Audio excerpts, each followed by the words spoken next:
مردم نماد و سمبل خود هرات هست و یکی از بزرگترین و تاریخی ترین جای که در هرات موقعیت داره خود قلعه اختیارالدین هست. او طرف هم خانه هایی بوده که به نام خانه زرنگار برای جلسات بزرگا و اینون گرفته میشه، زراب خانه بوده، حمام بوده، گرمابه بوده، به اینجا استفاده میشده. یک زمانی سفیر هندوستان آمده بود، ما این آثار برش تشریح کردیم. سفیر به گریه شد که شما او زمان 900 سال پیش وسایل طبی و جراحی و موضوعات طبی خیلی پیشرفته داشتین. مخکې تر میلاد هغه آثار دي، بعضې مثلا د نیزو سرونه دي او بعضې د ډبرو آثار دي چې جوړېدل په هغه وخت کې.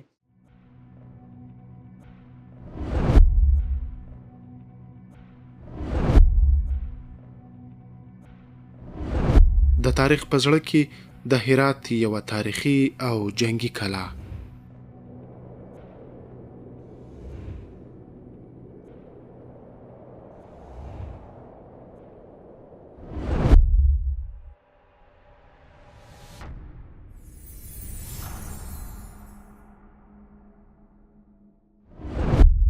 دا د هرات ښار زړه راښکونکې ښکلا ده چې زړونه یې لیدلو ته تپېږي.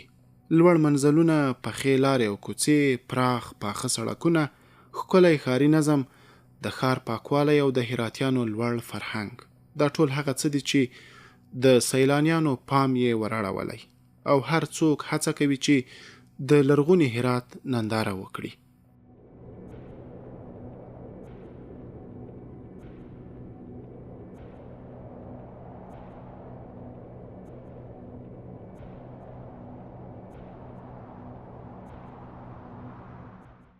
موږ هم د هرات زړه ته راغلي یو ترڅو د تاریخي ابداتو په اړه یې د مستند لمنه وغځوو، ځکه چې د هرې جغرافیې، هیواد او ټولنې لرغوني مخینه او تاریخي ارزښت همدا ابدات په ډاګه کوي.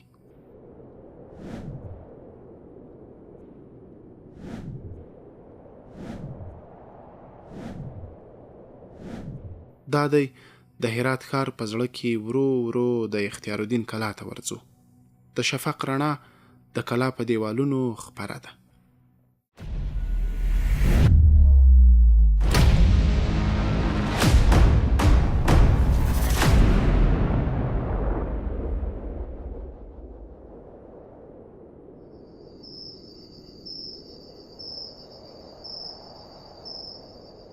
الله أكبر الله أكبر.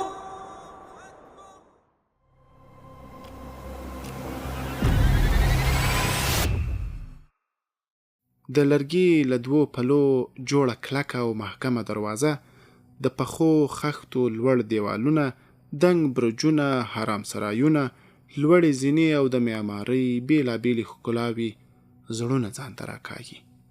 باید یادونه وکړو چې هرات د تمدنونو څلورلاری او د تاریخونو لرغونی ښار دی. دلته هرې زمانې خپلې نښې په میراث پرېښي دي او د ټولو دورو شاهده پاتې شوې.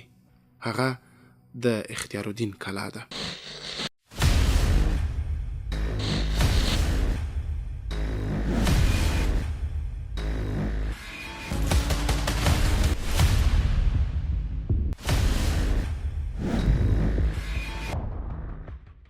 دا یوازې یوه کلا نه ده، بلکې د هرات د زړه تپېدونکې نښه ده. د واک، جګړې، علم او فرهنګ نښه.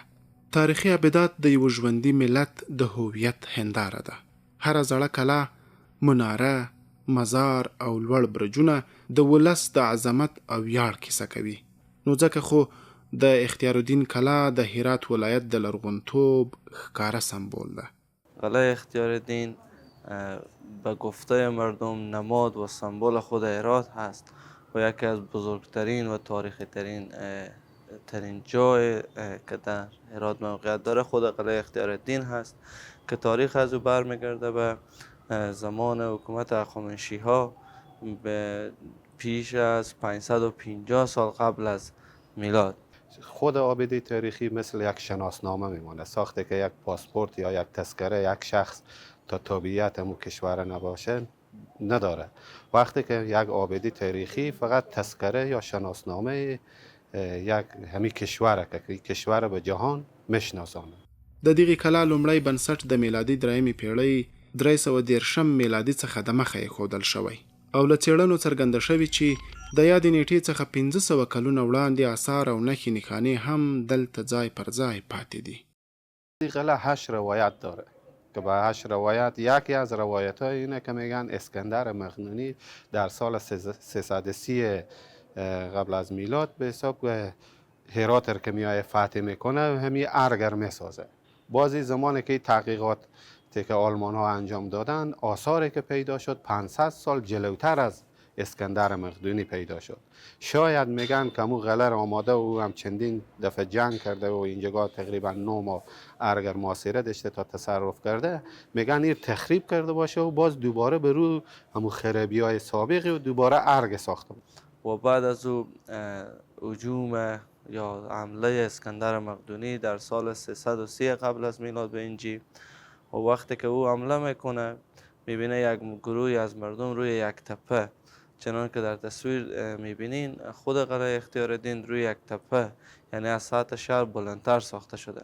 وقتی اسکندر مقدونی به جانب هندوکش میآید توجه از او به خود جلب میکنه که یک مردم به روی یک تپه زندگی میکنن و یک مدنیت را تشکیل دادن و این باعث میشه که او حمله کنه و او مردمی که در اونجا بودن از بین میبره و دوباره با معماری یونانی یک قلعه جدیدی در اونجا بنا میکنه که بیشتر تاریخ نویسان بین المللی تاریخ و سنگ تعداب قلعه به نام اسکندر مقدونی یاد میکنه. دا کلا 33,000 متره ده او په 11 جریبه ځمکه کې جوړه شوې چې دا د آسیایي هیوادونو په کچه په دې وسعت او پراخوالي لومړی کلا ده. ارگ هرات که هست یا قلعه اختیارالدین در حدود 33,000 متره که تقریبا 17 جریب میشه. خود پارک اطراف یا خود ارگ که هست طولی به حساب 250 متره، بری هم به حساب بین 70 تا 75 متر طول و عرض داره. د دې کلا د بنسټ ایښودنې نور روایتونه او کیسې هم شته چې له یادې نېټې څخه کلونه وړاندې تاریخي مخینه په ډاګه کوي او له هغو روایتونو څخه یو یې دا دی. از تاریخ و شواهدی که نسل به نسل و سینه به سینه بین مردم انتقال پیدا کرده میگن اولین سنگ یا اولین سنگ تهداب قلعه یک دختر به نام شمیره گذاشته و او بسیار یک داستان جالبی داره که این داستان بیشتر از نزد بزرگان هرات شنیده میشه. میگن یک زمان وقت مردم برای اولین بار شروع به ساختن یک تمدن کردن در هرات و وقت به هرات داخل شدن یک ولسوالی داره به نام اوبه که البته یکی از روایت های اوبه. بعد اینا شروع میکنن به تشکیل یک تمدن ولی آهسته آهسته بین اینا اختلاف پیدا میشه و باعث میشه که به دو گروه تقسیم بشن. یک گروه تعداد اینا زیادتر بوده و مردم ظالمتر بودن و گروه دیگه گروه مظلومتر بودند و مردم بهتری بودند و در بدل زندگی باید به او گروه دیگه سالانه باج میدادن یا مالیات میدادن تا ای که از این ظلم خسته میشن و یک طرفند به کار میگیرن میرن پیش همون والی از او گروه دیگه و میگن ما تا 4 سال مالیات یا همون باج به تو میدیم، ما رو به مدت 4 سال آرام بگذار. قبول میکنه و بالاخره باج یا مالیات 4 ساله در یک دفعه به او پرداخت میکنن و بعد از اون منطقه ولسوالی اوبه بیرون میشن میایم به دیگه جای هرات تا این کمی تپه که قلعه اختیارالدین رو از ساخته شده به چشم از او میخوره. دوروبر یا به اون شکل ابتدایی هم وقت دیوار میکنن و بیرون دیوارها خندقهای بسیار کلانه میکنن که این تاریخ از این دقیقا معلوم نیه ولی اولین سنگ تهداب قلعه اختیارالدین همون دختر که نام از او شمیره بود میگذاره. و بعد از اسکندر مقدونی حکومت‌های ساسانیان و بعد از او در سال 651 میلادی با آمدن اسلام و خلافت اسلامی در افغانستان و بعد از خلافت اسلامی دوره‌های تایریان، غزنویان، سلجوقیان، غوریان به ترتیب حکومت میکنن تا تا ای که با حمله یا تهاجم مغول روبرو میشه و بعد از مغول حکومت های دیگه می آید و بعد از او صفاریان و احمدشاه بابا عبدالی و بعد از او حکومت های وقت بوده که البته از قلعه بیشتر در اون زمان با عنوان یک مکان نظامی یا زندان استفاده می شد. له دې روایت څخه څرګندېږي چې د اختیار الدین کلا بنسټ یوې نجلۍ شمیره ایښی. د اسکندر مقدوني له زمانې تر ساسانیانو او وروسته په 651 میلادي کال تر اسلامي فتوحاتو پورې دا کلا د ځواک د سمبول په توګه ولاړه پاتې وه. د غزنویانو، غوریانو او سلجوقیانو په دوره کې دغه کلا د هرات د واکمنۍ مهم مرکز و. د همدې وختونو په اوږدو کې دا کلا د اختیار الدین په نوم ونومول شوه، د هغه واکمن په نوم چې د دې ځای ساتونکی و. یا د کلا د دفاعي مرکز په توګه جوړه شوې وه، څو د هرات لرغونی ښار د یرغلونو پر وړاندې خوندي پاتې شي. خو تاریخ یوازې د ښکلا کیسې نه لري. د هرات کلا څو ځله محاصره شوه، ویجاړه شوه او بیرته ورغول شوه. د مغولو تر یرغل وروسته دغه کلا د احمدشاه ابدالي په زمانه کې بیا د نظامی مرکز په توګه وکارول شوه.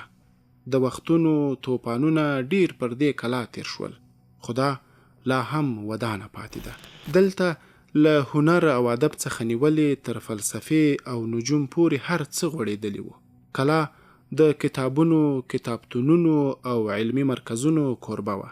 دا ځای د علم د تالیف، عرفان او تصوف او ادبیاتو د تمدن او ودی د لیکلو زړه و. د اختیار الدین کلا له 2 لویو برخو جوړه شوې ده چې د یوې تاریخي مخینه یې تر بلې ډیره ده، ځکه چې پراخ حرامسرایونه او د زرنگار په نوم یوه خونه لري چې لوی غونډې او مجلسونه به پکې ترسره کېدل. 2 قسمت بزرگ تشکیل شده، یعنی قلعه بالا و قلعه پایین. قلعه پایین که هست و قدامت یا کمتره و از این داخل حرمسرا که داخل میشیم به این طرف، این به نام قلعه بالا یاد میشه که حرمسرا جای شاهنشین و او طرف هم خانه هایی بوده که به نام خانه زرنگار برای جلسات بزرگا و اینون گرفته میشه. زراب خانه بوده، حمام بوده، گرمابه بوده، به اینجا استفاده میشده. در حدود 21 برج دیدبانی داره که به حساب برای حفظ و مراقبت از پیرا و اینون کار گرفته میشده.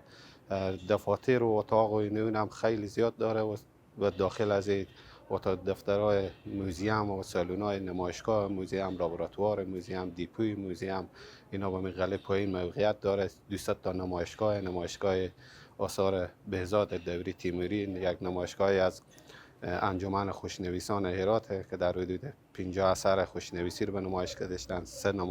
3 سالون نمایشگاه موزیم که داخل قلعه وجود داره.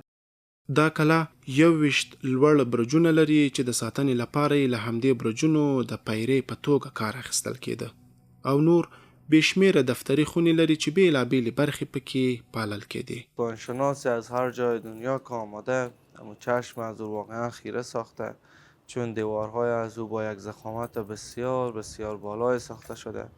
21 برج نگهبانی داره که در او زمان همو عسکرهایی که در اینجا وظیفه میکردند همیشه به طور شفتوار بودن بالای برج‌های نگهبانی و متوجه از این بودن که دشمن حمله نکنه.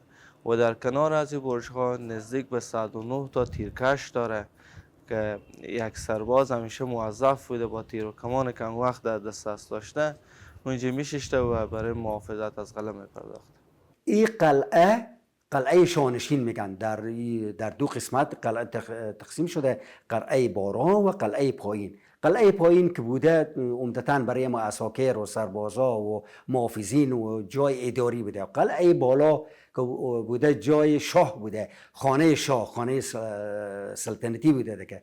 و این باز نیمی قلعه در قسمت قلعه بالایی که هست 2 بخش تقسیم میشه، یعنی خانواده که شاه در اونجا زندگی میکردن. در قسمت خانه‌هایی هست که در قسمت شمال موقعیت داره، ساخته شده، اعداد شده، و خانه‌هایی هم هست که در قسمت جنوب، یعنی خانه‌های تابستانی و زمستانی که شاه همراه خانواده خود در اونجا زندگی میکرد.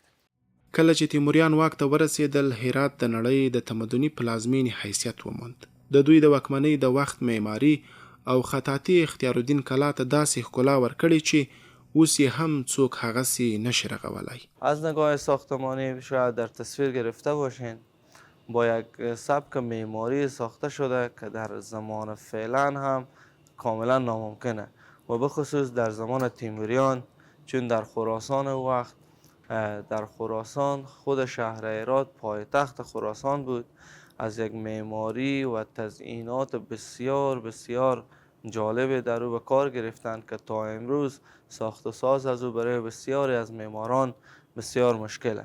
چنانکه برج تیموری که به گفته خود ما بخش VIP قلعه گفته میشه، امی فعلا هم با تزئینات زمان تیموریان مزین شده. همچون انسان‌های 2700 سال پیش اینجا زندگی میکردن و همچون غریه‌های و جاهای میساختن که اون بازسازی ها اگر امروز هم ادامه پیدا میکرد، شاید هرات مثل کشورهای اروپایی حتی بالاتر از او همیت آبادی میداشت. مثلا در دوره تیموریا هرات با ساخت و سازهایی که داشته، یک چی هست که میگن رنسانس شرق از هرات شروع شده که بازسازی هایی که او وقت به اینجا بوده برابر با ایتالیا و کشورهای اروپایی هم سطح بازسازی و کار و پیشرفت و از نظر علم نجوم و ستاره شناسی و مهندسی و هنر اینو هم سطح کشورهای اروپایی بوده در همون زمان. د عباسی خلافت له راپیل سره دا کلا د اسلامي مدنیت برخه وګرځېده.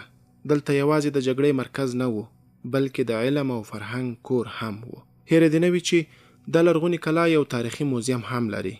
نو راځئ ورو ورو د کلا دننه د موزیم تالار ته ورشو.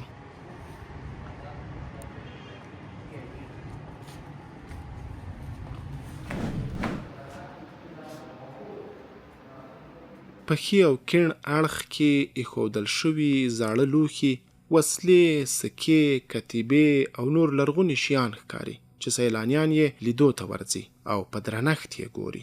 د اختیارالدین کلا یوازې د جګړو د تاریخ نښه نه ده، بلکې د تمدنونو د لرغونو یادونو خزانه هم ده. د کلا په دننه کې جوړ شوی موزیم د غزنویانو، غوریانو، ساسانیانو او نورو لرغونو سلطنتونو هغه یادګارونه خوندي ساتي چې د زمانې توپانونو هم ړنګ نه کړل. موږ اثار لرو چې مخکې تر میلاد 2400 کال 1800 کاله مخکې تر میلاد هغه اثار دي. بعضې مثلا د نیزو سرونه دي او بعضې د ډبرو اثار دي چې جوړېدل په هغه وخت کې. بیا د میلاد دا اثر سکې دي د کوشانیانو د دورې څه وروره د هغه په دې وخت د اسلامي دورې د غزنویانو د وخت اثار دي، د غوریانو، د سلجوقیانو، د تیموریانو د عصر. دغه ډبره چې اوس تاسې وینئ دا د تیموریانو د عصر ده. دلته د برونزو لوښي دي چې د سلګونو کلونو لرغونتوب لري. دلته د غزنوي پوځونو هغه تورې او زغرې هم خوندي دي چې د جګړې ډګر یې لړزاوه. په دې موزیم کې تر 4000 ثبت شوي تاریخي آثار خوندي دي چې ډیری یې د اسلامي دورو یا خلافتونو څخه په میراث پاتې او د زرګونو کلونو تاریخي مخینه په ډاګه کوي.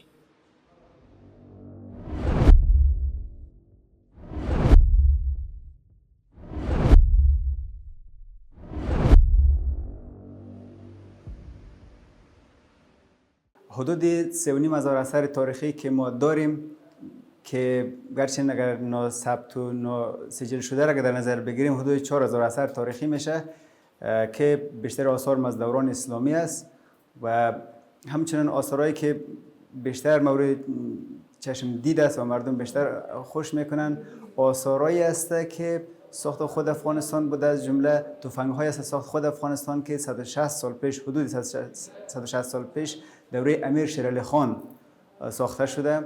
کارخانه حربی کابل که به نام تفنگ‌های دهنپور یاد میشه، یعنی از دهنپور میشده. وقتی ما این آثارها را تشریح میکنیم برای مردم و قابلیت‌ها و توانایی‌های گذشته ما را نشان میده که ما فعلا آثارها را نداریم ولی در اون زمان او چنین تولیدات را داشتیم.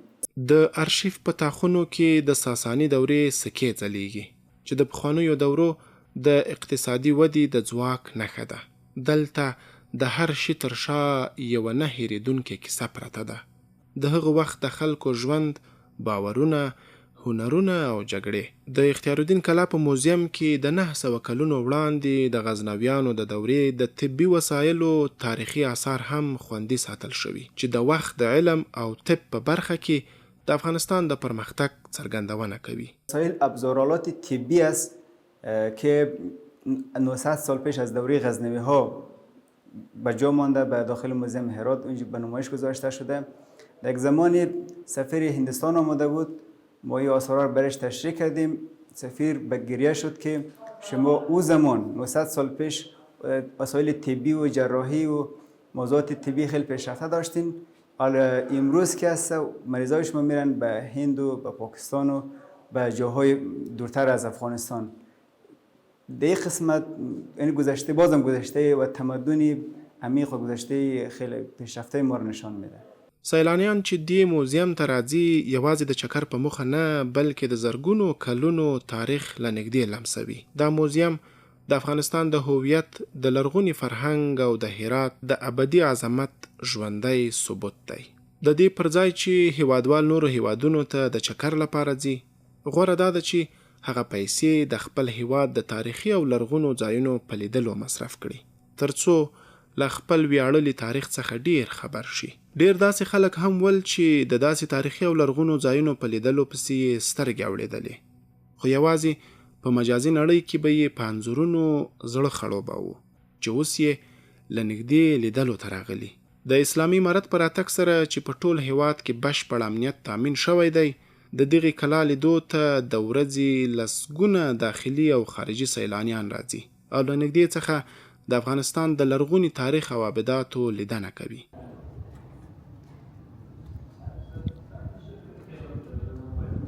د تیر کال راهیسې د دې کلا لیدلو لپاره تر 4,000 زیات داخلي او تر 400 ډیر خارجي سیلانیان راغلي چې د امنیت په خوندي کولو سره ورځې تر بلې د سیلانیانو تګ راتګ افغانستان ته ډیر شوی دی.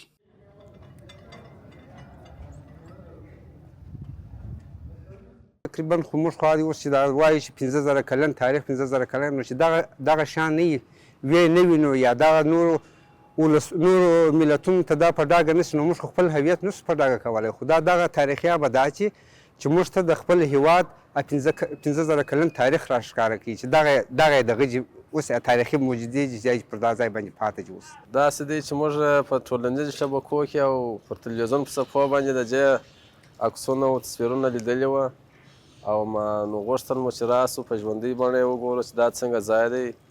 خو اوس ډېر خوښ شولو چې کم معلومات موږ اخیستي وو د هغه څخه اضافه په دې کې تغییر راغلی دی ډېر. د اختیارالدین کلا د ساتنې لپاره اوس مهال د 15 په شاوخوا کې مجاهدین شپه او ورځ په امنیتي خدمت بوخت دي ترڅو دغه تاریخی کلا له زیان رسولو څخه وژغوري. یک خط که ما رو یک دیوار بکشیم یک خیانت گفته میشه و در حفظ و مراقبت از او صدمه وارد میکنه که خوشبختانه از زمان که امارت آمده اگر سابق مثلا 2 نفر مسئول محافظت از قلعه بود، فعلا ما 15 نفر محافظ امنیتی فقط در قلعه داریم که مسئول حفظ و مراقبت از او از صدمه دیدن هستند.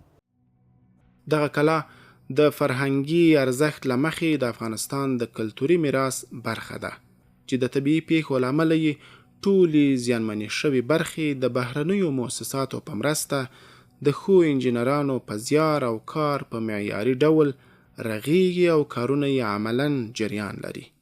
و در مورد خرابی های مثلا طبیعی که شده مثل زلزله که در هرات رخ داد بسیاری از برج‌های از او خراب شد، اما خوشبختانه با بسیاری از مؤسسه ها در ارتباط هستیم و با همون شکل معیاری که باید ساخته بشه و همون انجینرهای خارجی و با همون حفظ اصالت قدیمی از او در حال کار هستند و شکر خدا هیچ گونه خرابی به مدت زیاد دیده نمیشه. د کلا له پورته برخې هرات ښکاره کیږي چې د ماښام د څراغونو رڼا یې د ښار زړه روښانه کړی دی. د اختیارالدین کلا یوازې د هغو زړو دیوالونو میراث نه دی چې د وخت د ناخوالو کیسې راونغاړي. دا د زرګونو کلونو د انسانانو د هیلو، واکمنۍ، مبارزو، جګړو او علم تلپاتې ژوندۍ نښه ده. که څوک د هرات تاریخ غواړي نو باید د اختیارالدین کلا ته ورشي. دا کلا د هرات زړه دی او د تاریخ په زړه کې تلپاتې ژوندی نوم چې د افغانانو په ژوند هیڅ کله نه پټیږي او نه محوه کیږي.